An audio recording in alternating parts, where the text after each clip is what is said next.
নমস্কার বন্ধুরা, আজকে আমরা টেন্সের লাস্ট এপিসোড সহজে শিখি ইংলিশ টেন্সের লাস্ট এপিসোড। আজকে আমরা শিখব perfect continuous, present perfect continuous, past perfect continuous and future perfect continuous.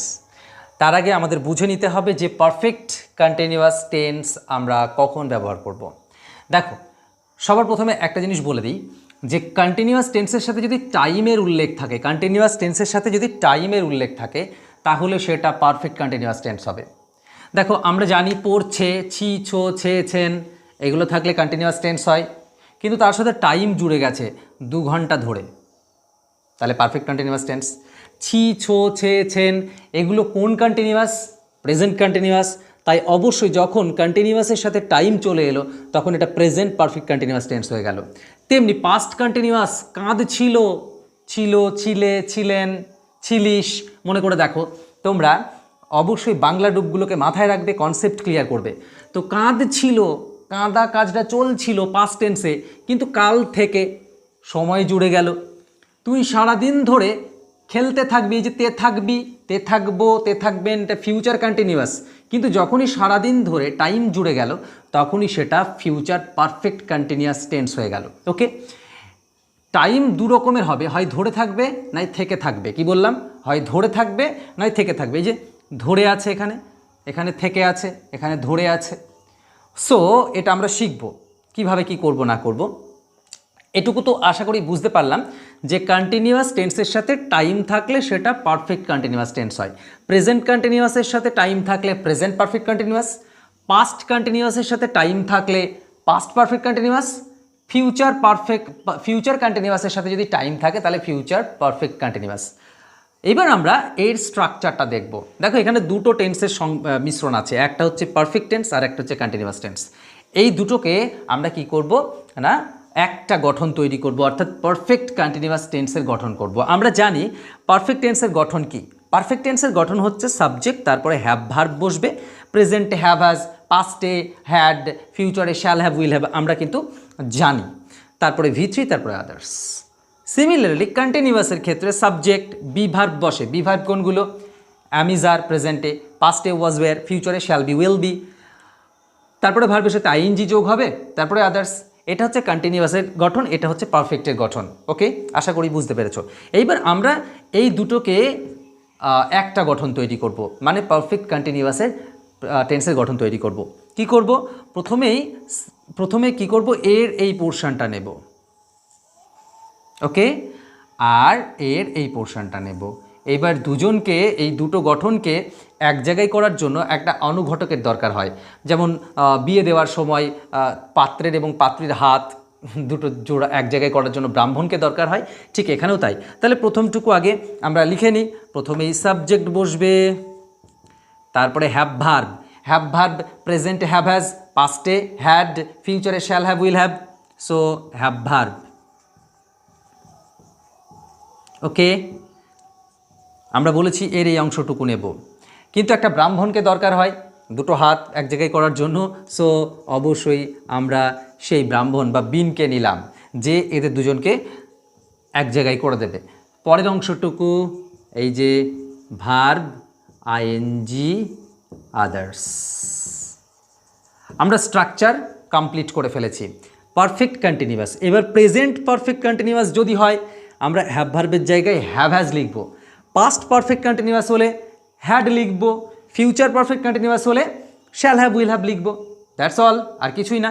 So চলো, প্রথম বাক্যটা হচ্ছে তারা 2 ঘন্টা ধরে পড়ছে। দেখো, পড়ছে এইটা কিন্তু প্রেজেন্ট পারফেক্ট কন্টিনিউয়াস, কারণ পড়ছে। ওকে, পড়ছে, তার সঙ্গে টাইম আছে। সো আমরা প্রথমে সাবজেক্ট তারা, দে, ক্লিয়ার, দে, তারপরে হ্যাভ ভার্ব বসবে। দের পরে এটা যেহেতু প্রেজেন্ট, কি বসবে আমার?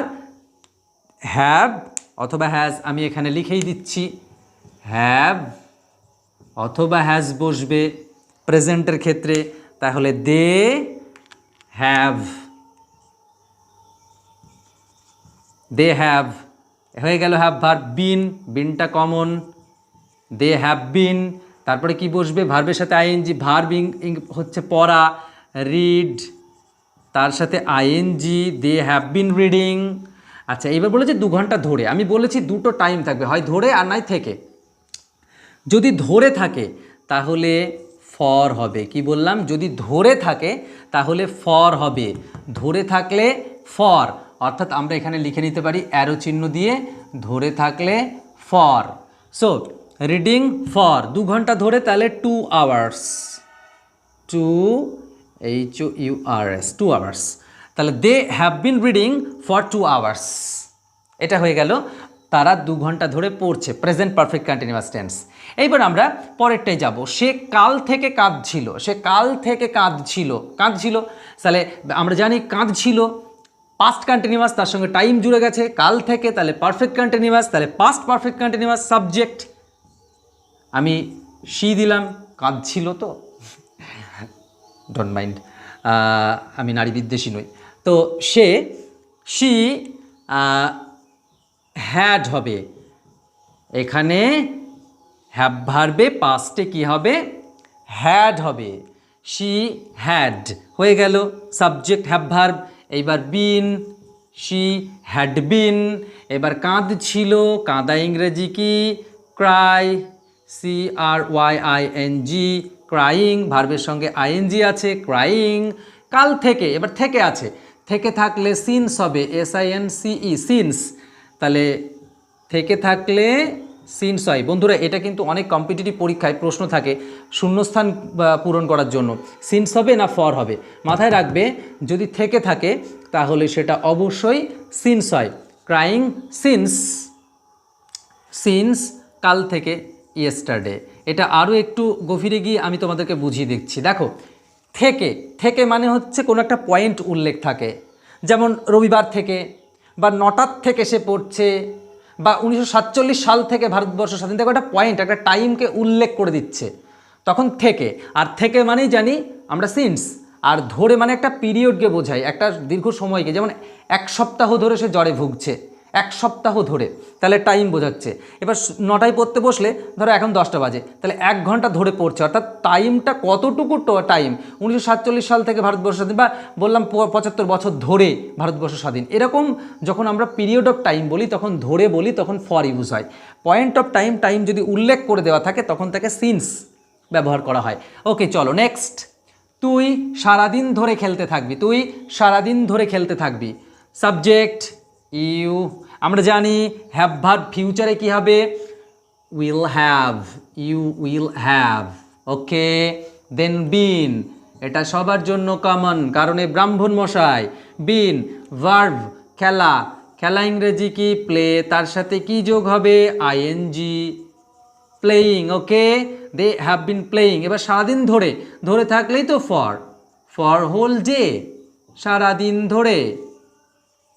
আশা করছি তোমরা বুঝতে পেরেছো। Okay, so it is very easy. Perfect and continuous টেন্সকে আমরা একটা স্ট্রাকচারে পরিণত করলাম, এবং একই সাথে প্রেজেন্ট, পাস্ট অ্যান্ড ফিউচার তিনটেকে শিখলাম। দেখো, এগুলোকে নেগেটিভ করতে গেলে, দেখো পড়ছে না, কন্টিনিউয়াসের নেগেটিভ, কাঁদছিল না, কন্টিনিউয়াসের নেগেটিভ, খেলতে থাকবি না, কন্টিনিউয়াসের নেগেটিভ। তোমরা জানো হ্যাভ ভার্বের পরে নট বসালেই নেগেটিভ হয়ে যায়। দে হ্যাভ নট বিন, তারা 2 ঘন্টা ধরে পড়ছে না, they have not been, have ভার্বের পরে নট বসে, আমরা জানি হ্যাভ ভার্বের পরে নট বসালে নেগেটিভ হয়ে যায়। She had not been, very easily. আর তুই সারাদিন খেলতে থাকবি না, এটা কী হবে? You will not have been. আমরা জানি ফিউচারের ক্ষেত্রে শ্যাল উইল হ্যাভ এর মাঝখানে নট বসে, শ্যাল উইল নট হ্যাভ বিন, তাহলে শ্যাল বা will not have bin negative. আচ্ছা, ইন্টারোগেটিভ করার সময় হ্যাভটাকে আগে দিয়ে দেবো। তারা কি 2 ঘন্টা ধরে পড়ছে? Have they been reading for 2 hours? Just have ভার্বটাকে আগে দিয়ে দাও, ইন্টারোগেটিভ হয়ে যাবে। হ্যাডটাকে আগে দিয়ে দাও, ইন্টারোগেটিভ হয়ে যাবে। সে কাল থেকে কি কাঁদছিল? তাহলে had she been crying since yesterday? আমরা আবার এটার ক্ষেত্রে সেই শ্যাল উইলটা আগে চলে আসে। তুই কি সারাদিন খেলতে থাকবি? উইল ইউ হ্যাভ বিন, উইলটা আগে চলে আসবে। আমরা এই রুলসটা ফলো করব কন্টিনিউয়াসের। কন্টিনিউয়াসের যে রুলস আছে ইন্টারোগেটিভ নেগেটিভ করার জন্য, সেম রুলস যদি ফলো করি এটাও হয়ে যাবে। আশা করছি বন্ধুরা ভালো লেগেছে। যদি ভালো লেগে থাকে So like, share and subscribe. Thank you.